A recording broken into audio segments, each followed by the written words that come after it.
No cadavers. No operating room shadowing for the first 2 years. Just a headset, a scalpel that isn't real, and an AI system grading every single movement of her hand. This is how a growing number of surgical residents are starting to train.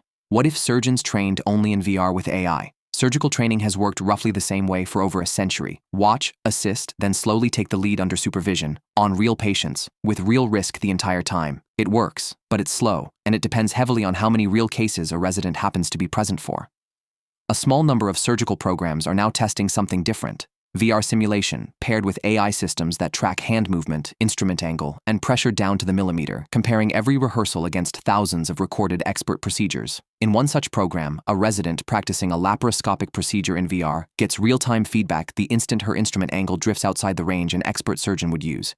Feedback that in a real operating room, a supervising surgeon simply doesn't have the bandwidth to give in the moment, mid-procedure. Residents training this way completed core technical benchmarks in roughly 40% less time than residents training the traditional way and made fewer critical errors in their first 10 real supervised procedures. Not because VR makes surgery easier, because they'd already made their early mistakes hundreds of times over in simulation, where a mistake costs nothing but a restart. No program is training surgeons in VR alone, and none plan to.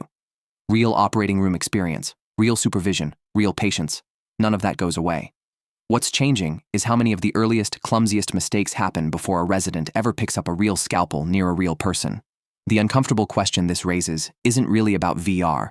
It's about whether the traditional model, learning partly on real patients, was ever actually the safest way to train a surgeon, or just the only option available before this technology existed. Somewhere right now, a resident is making her 300th mistake on a procedure that doesn't exist, in a headset, with a system quietly grading every move. Her first real patient will likely never know how many times she got it wrong before she got it right. If you want to see the next one, subscribe. We're documenting the moments AI actually changes outcomes, not just headlines.